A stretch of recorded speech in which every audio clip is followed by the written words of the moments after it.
नमस्कार साथियों, स्वागत है आप सभी का अग्रिम एकेडमी ऑफिशियल के इस यूट्यूब प्लेटफॉर्म पर। और दोस्तों, आज से हम लोग मध्यकालीन भारत की नोट्स सीरीज प्रारंभ कर रहे हैं।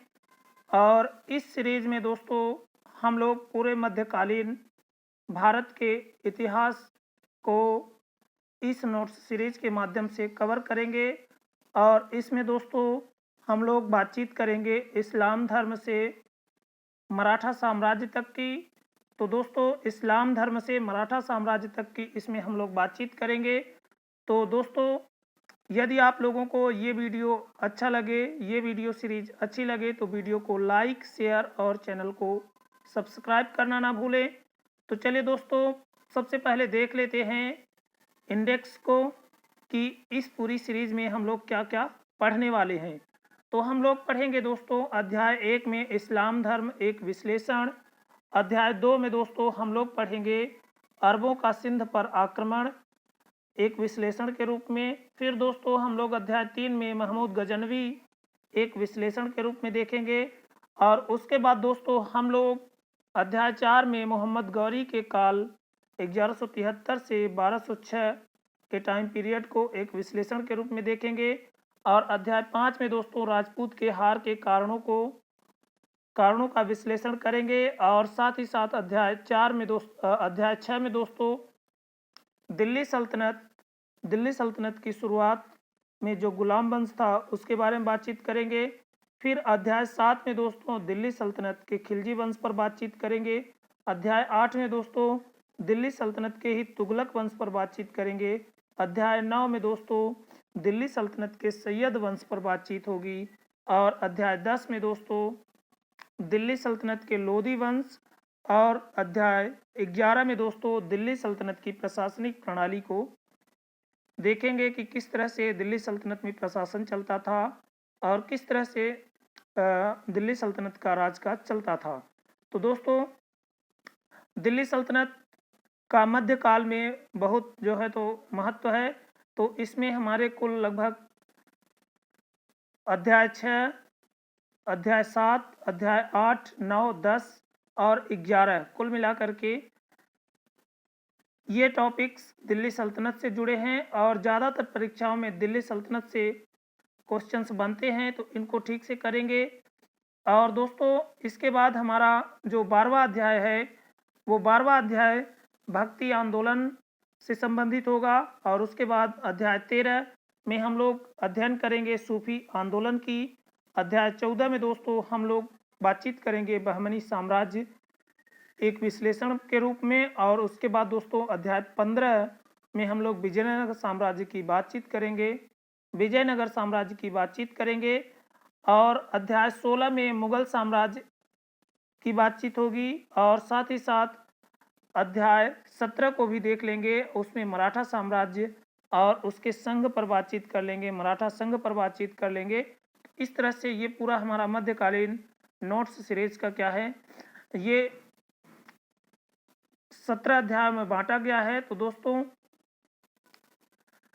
चलिए आरंभ करते हैं आज के इस कक्षा की।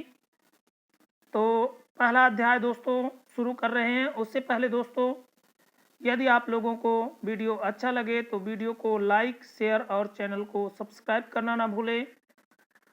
तो दोस्तों अध्याय 1 इस्लाम धर्म एक विश्लेषण। ये सीरीज दोस्तों मध्यकालीन भारत नोट्स सीरीज है।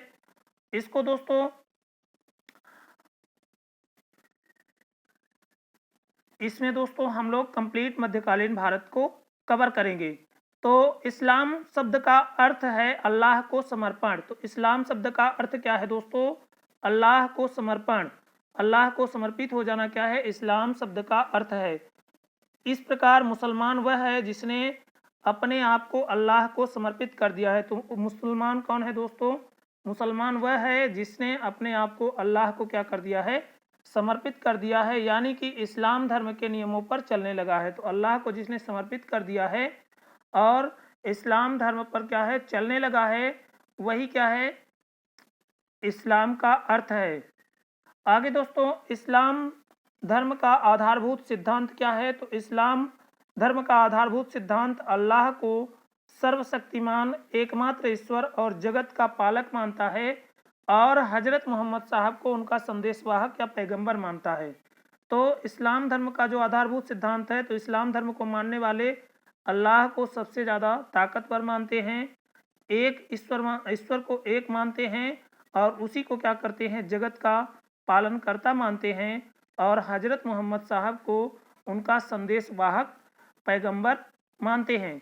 इस तरह से इस्लाम का जो आधारभूत सिद्धांत है उसमें अल्लाह क्या है, सबसे ज़्यादा शक्तिशाली है, एक वही केवल एक ईश्वर है और जगत का पालक है, जगत को पालने का कार्य उसी के द्वारा किया जाता है और हजरत मोहम्मद को उनका संदेशवाहक या पैगंबर मानना है। तो हजरत मोहम्मद साहब को पैगंबर के रूप में इस्लाम धर्म मानता है। आगे दोस्तों, इस्लाम अवतारवाद, मूर्ति पूजा तथा जाति प्रथा जाति पात का विरोधी है। तो इस्लाम क्या है, अवतारवाद, मूर्ति पूजा, जाति पात का क्या है, विरोधी है। यह मत कर्मकांड को मान्यता देता है और यह मत क्या करता है, कर्मकांड को मान्यता देता है, परंतु पुनर्जन्म का सिद्धांत इसमें मान्य नहीं है। लेकिन फिर से जन्म लेने वाला जो सिद्धांत है वो इस्लाम में मान्य नहीं है। महत्वपूर्ण है कि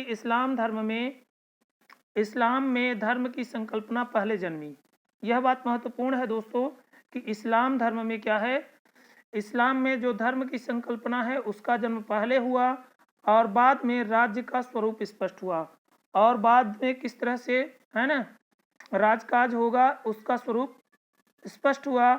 इस्लाम में आस्था रखने वाला प्रारंभिक संगठित समुदाय उम्मत कहलाता था। तो जो इस्लाम में आस्था रखने वाला प्रारंभिक समुदाय था वो क्या कहलाता था, उम्मत कहलाता था, जो कि इस्लामी राज्य का केंद्र बिंदु था, जो क्या था, इस्लामी राज्य का केंद्र बिंदु था। तो याद रखेंगे, इस्लाम अवतारवाद, मूर्ति पूजा तथा जाति पात का विरोधी है। यह मत कर्मकांड को मान्यता देता है, परंतु जो इस्लाम का मत है वो क्या करता है, कर्मकांड को मान्यता तो देता है लेकिन पुनर्जन्म सिद्धांत इसमें मान्य नहीं है। तो पुनर्जन्म के सिद्धांत को यह नहीं मानता है। महत्वपूर्ण है कि इस्लाम धर्म की जो संकल्पना है पहले जन्मी और बाद में राज्य का स्वरूप स्पष्ट हुआ। तो इस्लाम धर्म की जो संकल्पना है वो क्या हुई, पहले जन्मी और बाद में क्या हुआ, राज्य का जो स्वरूप था वो क्या हुआ, स्पष्ट हुआ। तो इस्लाम में आस्था रखने वाला प्रारंभिक संगठित समुदाय उम्मत कहलाता था। तो जो इस्लाम में आस्था रखने वाला प्रारंभिक समुदाय था वो उम्मत कहलाता था, जो कि इस्लामी राज्य का केंद्र बिंदु था, जो कि क्या था, इस्लामी राज्य का केंद्र बिंदु था। इस्लाम एक ईश्वरवादी धर्म है। तो इस्लाम क्या है, एक ईश्वर को मानने वाला धर्म है, एक ईश्वरवादी है, केवल एक ईश्वर है, उसमें अल्लाह भर, जो अल्लाह की तरफ से अंतिम रसूल और नबी, जो अल्लाह की तरफ से क्या है, अंतिम रसूल और नबी होते हैं। मोहम्मद द्वारा इंसानों तक पहुंचाई गई अंतिम ईश्वरीय किताब कुरान की शिक्षा पर स्थापित है। तो इस्लाम एक ईश्वरवादी धर्म है जो अल्लाह की तरफ से अंतिम रसूल और नबी मोहम्मद द्वारा, अंतिम रसूल और नबी मोहम्मद के द्वारा इंसानों तक पहुंचाई गई अंतिम ईश्वरीय किताब कुरान की शिक्षा पर स्थापित है। तो इस्लाम धर्म क्या है, अंतिम ईश्वरीय किताब कुरान की शिक्षा पर स्थापित धर्म है, एक ईश्वरवादी धर्म है। ठीक है दोस्तों, आगे देख लेते हैं इस्लाम एक ईश्वरवादी धर्म के 5 प्रमुख स्तंभ कौन कौन से हैं। तो इस्लाम एक ईश्वरवादी धर्म के 5 प्रमुख स्तंभ हैं। एक तो है कलमा, एक क्या है दोस्तों, कलमा क्या है, अल्लाह एवं उनके रसूल में विश्वास करना। तो कलमा क्या होता है, कलमा वो है जो अल्लाह और उनके जो रसूल हैं, उनके जो क्या हैं, उनकी जो बातें हैं उनमें क्या करना, विश्वास करना। नमाज, प्रत्येक मुसलमान को प्रतिदिन 5 बार नमाज प्रार्थना करनी चाहिए। तीसरा है जक़ात। तो जक़ात क्या है, स्वेच्छा से दिया जाने वाला दान है। जक़ात क्या है दोस्तों, स्वेच्छा से दिया जाने वाला दान है। प्रत्येक मुसलमान को अपनी कुल संपत्ति का 1/40 भाग या 2.5% प्रतिवर्ष दान करना होगा। तो जक़ात के रूप में प्रत्येक मुसलमान को उसकी जो संपत्ति होगी उसकी कुल संपत्ति का 1/40 भाग या 2.5% प्रतिवर्ष दान करना होगा। जक़ात की वसूली में बल प्रयोग करना धर्म विरुद्ध था और यदि जक़ात को वसूलना है तो उसकी वसूली करने के लिए धन उसकी वसूली में जो बल का प्रयोग था वो करना धर्म के विरुद्ध था। एक निर्धारित मात्रा से अधिक संपत्ति का स्वामी होने पर भी ज़कात देना पड़ता था, और एक निर्धारित मात्रा से अधिक संपत्ति का यदि कोई स्वामी है तो उस स्वामी होने पर भी ज़कात उसको क्या करने पड़ता था, देना पड़ता था। इस संपत्ति की न्यूनतम मात्रा को निसाब कहते थे। तो ये जो संपत्ति थी इसकी न्यूनतम मात्रा को क्या कहते थे, निसाब कहते थे। यहाँ पे कुछ फैक्ट हैं दोस्तों, उनको भी देख लेते हैं। तो फैक्ट क्या है, मुगल बादशाह अकबर ने दैनिक जीवन में प्रयोग की वस्तुओं पर ज़कात की वसूली बंद करा दिया था। तो जो मुगल बादशाह अकबर था उसने क्या किया था, जो दैनिक जीवन में प्रयोग होने वाली वस्तुएं थी उन पर ज़कात नामक कर की वसूली बंद करा दिया था। उसके उत्तराधिकारी जहांगीर ने आयात निर्यात पर ज़कात को समाप्त किया था। और आयात निर्यात पर ज़कात को किसने समाप्त किया था, तो जो मुगल बादशाह अकबर का उत्तराधिकारी जहांगीर था उसने क्या किया था, आयात निर्यात पर ज़कात को समाप्त किया था। आयात निर्यात के संबंध में ज़कात वस्तुओं के मूल्य का 2% लिया जाता था। तो आयात निर्यात के संबंध में जो ज़कात होता था तो वो वस्तुओं के मूल्य का 2% लिया जाता था। सदका भी एक प्रकार का ज़कात था। सदका क्या था, एक प्रकार का ज़कात था। यहाँ पे टर्मिनोलॉजी याद रखेंगे। सदका एक प्रकार का ज़कात था जो किसी विशेष दिन या त्यौहार पर दिया जाने वाला दान था। जो क्या था, किसी विशेष दिन दिया जाने वाला त्यौहार या दान था, उसको सदका कहा जाता था। चौथा जो स्तंभ है वो क्या है दोस्तों, रोजा है। रोजा का मतलब है दोस्तों व्रत रखना। तो मुस्लिम लोग रमजान के महीने में व्रत रखते हैं, उसको रोजा कहा जाता है। और पांचवा जो सिद्धांत है, पांचवा जो स्तंभ है दोस्तों वो क्या है, हज की यात्रा करना है। हज दोस्तों प्रत्येक मुसलमान को अपने जीवन काल में मक्का की तीर्थ यात्रा करनी चाहिए। यदि कोई मुसलमान है तो उसको अपने जीवन काल में मक्का की तीर्थ यात्रा करनी चाहिए।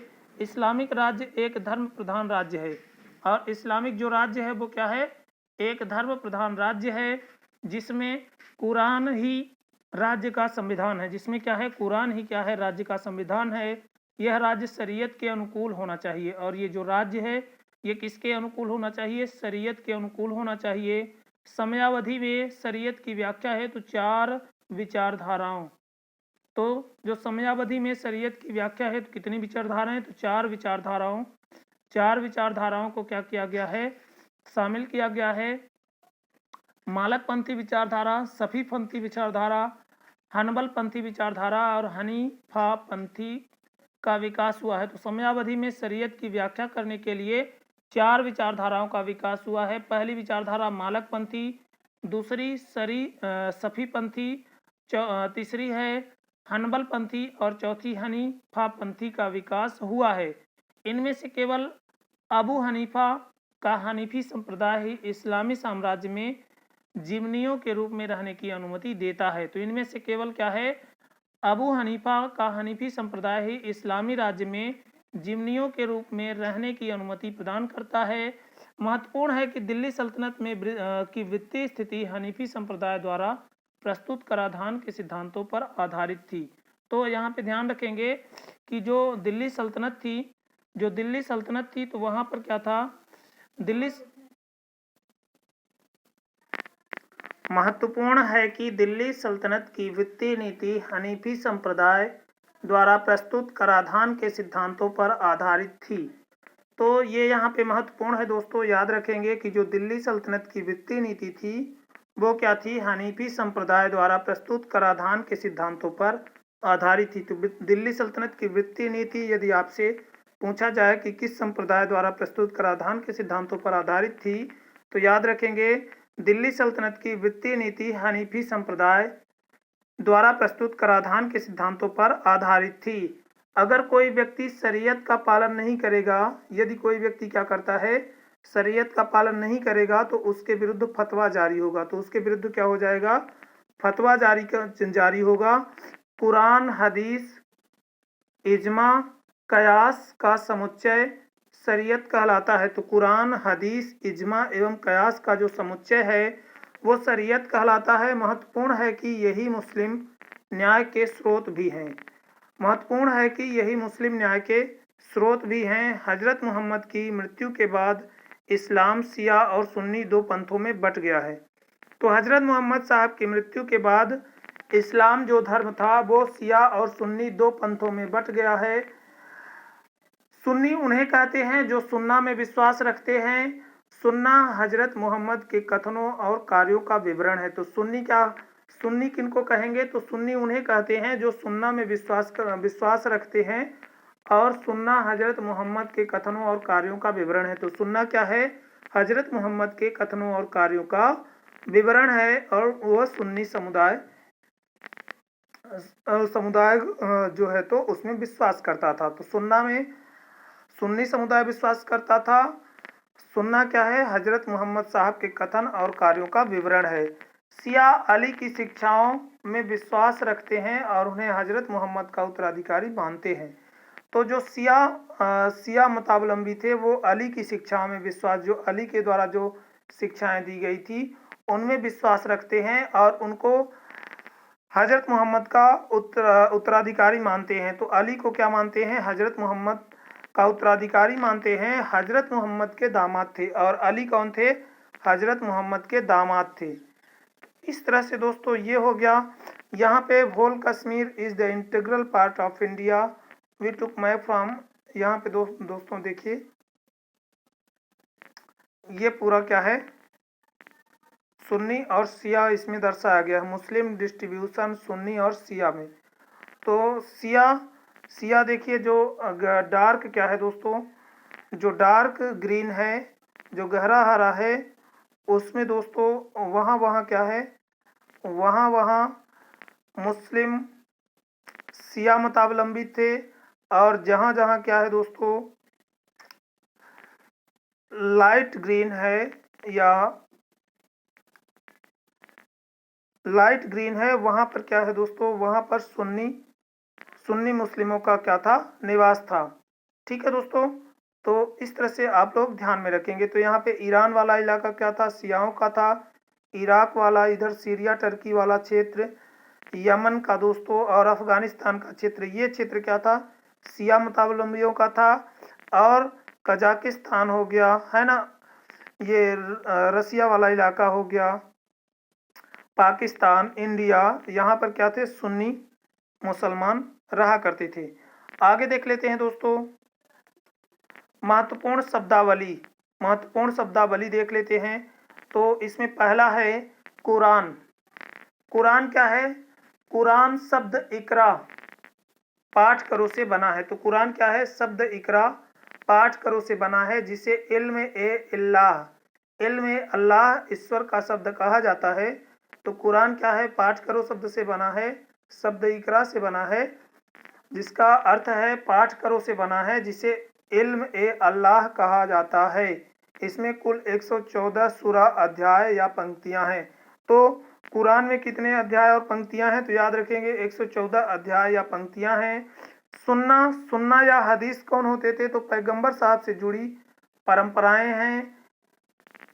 सुन्ना या हदीस पैगंबर साहब से जुड़ी परंपराएं हैं, जिसके अंतर्गत उनके स्मृति शब्द और क्रियाकलाप आते हैं। जिसके अंतर्गत क्या है? उनके स्मृति शब्द और क्रियाकलाप आते हैं। कियास क्या है? सदृश्यता के आधार पर तर्क। तो कियास किसको कहते हैं? जो सदृश्यता जो दिखाई दे उसके आधार पर जो तर्क किया जाता है उसको कियास कहते हैं। इजमा इस्लाम के धर्माचार्यों के मध्य मतैक्य पर आधारित मत होते हैं। तो इजमा क्या है? इस्लाम के जो धर्मगुरु हुआ करते थे, उनके मध्य मतैक्य पर, मत एकता पर आधारित मत होते हैं। इसे समुदाय की सहमति के रूप में भी परिभाषित किया जाता है। इसको क्या कहते हैं? इसको समुदाय की सहमति के रूप में भी परिभाषित किया जाता है। मोटे तौर पर मुजतहिद अर्थात विधि शास्त्री द्वारा व्याख्या किया गया कानून इजमा कहलाता है। तो जो विधि शास्त्री मुजतहिद होता था उसके द्वारा जो व्याख्या किया गया कानून होता था उसको इजमा कहते थे। गाजी क्या होता था? इसका अर्थ विधर्मियों का कत्ल करने वाला होता था। तो गाजी क्या है? गाजी का मतलब है कि जो विधर्मी थे, मतलब धर्म को नहीं मानते थे या धर्म को धारण नहीं करते थे, उनका कत्ल करने वाला होता है। गाजी सुल्तान की सेना में स्वयंसेवक के रूप में भर्ती होते थे, और जो गाजी होते थे वो सुल्तान की सेना में स्वयंसेवकों के रूप में भर्ती होते थे। इनको राज्य द्वारा कोई नियमित वेतन न मिलकर खम्स में से हिस्सा मिलता था। तो जो गाजी थे इनको क्या होता था, गाजी सुल्तान की सेना में स्वयंसेवक के रूप में भर्ती होते थे और इनको राज्य द्वारा कोई नियमित वेतन नहीं मिलता था, खम्स में से हिस्सा मिलता था। खम्स में से हिस्सा मिलता था।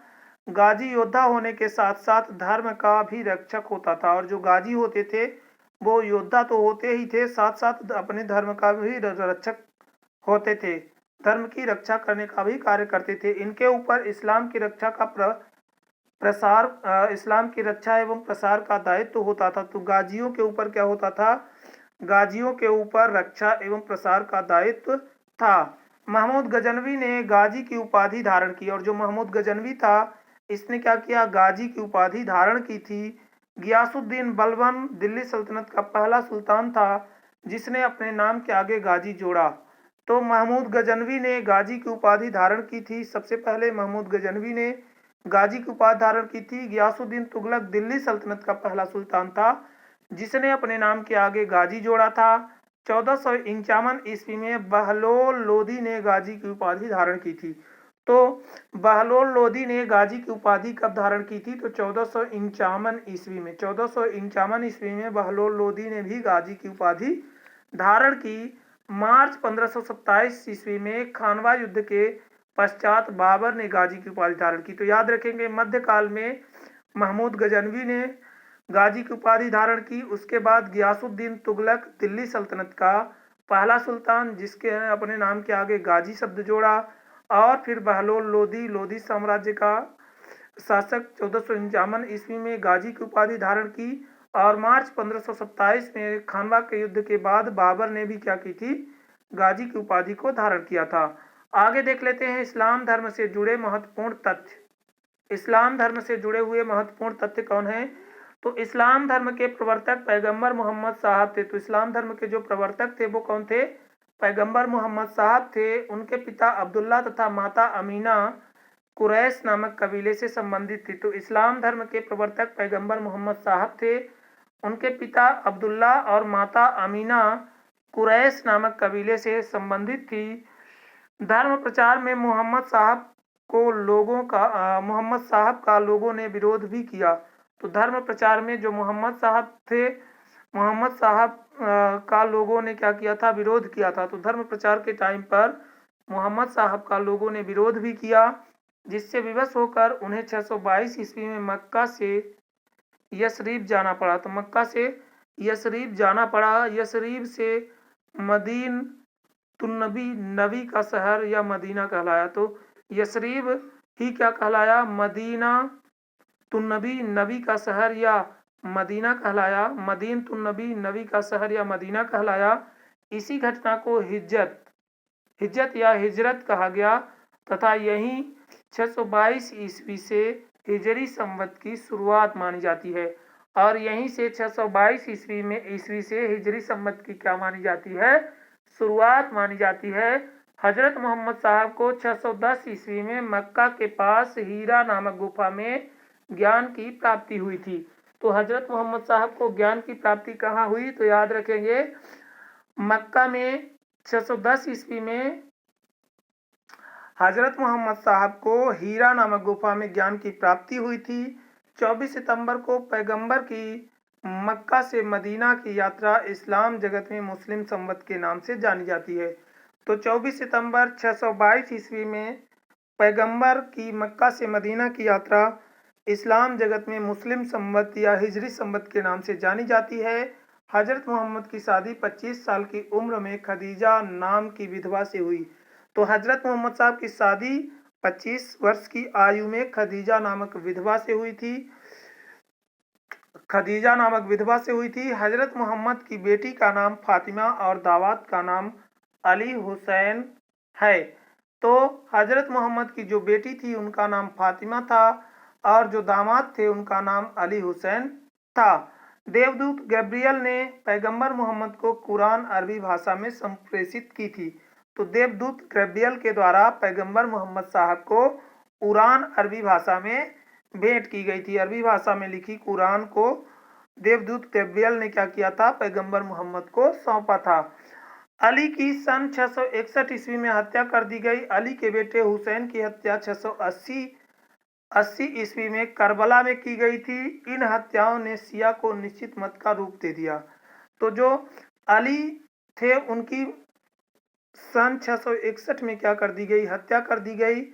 और अली के बेटे हुसैन की भी हत्या 680 ईस्वी में करबला ईरान के आसपास कर दी गई। और इन हत्याओं ने क्या कर दिया था, शिया को निश्चित मत का रूप दे दिया। और ये जो हत्याएं थी दोस्तों, इन्होंने क्या किया, शिया को एक निश्चित मत का रूप दे दिया। हजरत मोहम्मद के उत्तराधिकारी खलीफा कहलाए। और हजरत मोहम्मद के जो उत्तराधिकारी थे वो क्या कहलाए, खलीफा कहलाए। इस्लाम जगत में खलीफा पद, इस्लाम जगत में जो खलीफा का पद था वो 1924 ईस्वी तक रहा। तो 1924 ईस्वी तक इस्लाम जगत में खलीफा का पद था। और खलीफा कौन थे, तो हजरत मोहम्मद साहब के जो उत्तराधिकारी थे वही खलीफा कहलाते थे। तो इस्लाम जगत में खलीफा पद 1924 ईस्वी तक रहा। 1924 में इसे तुर्की के शासक मुस्तफ़ा कमाल पाशा ने खत्म कर दिया था। तो 1924 में तुर्की के शासक मुस्तफ़ा कमाल पाशा ने इसको खत्म कर दिया। इब्न इसाक ने सबसे पहले हिजरत मोहम्मद साहब के जीवन का चरित्र लिखा। तो इब्न इसाक ने क्या किया, सबसे पहले हजरत मोहम्मद का जीवन चरित्र लिखा।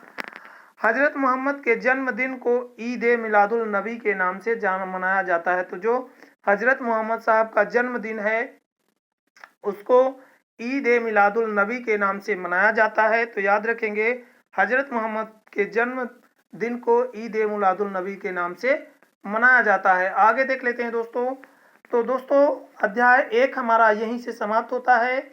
और दोस्तों यदि आप लोगों को ये वीडियो अच्छा लगा हो तो वीडियो को लाइक, शेयर और चैनल को सब्सक्राइब करना ना भूलें। अध्याय 2 की बात दोस्तों हम करेंगे नेक्स्ट सेशन में। तो आज के लिए दोस्तों यहीं तक रखते हैं। धन्यवाद। जय हिंद दोस्तों।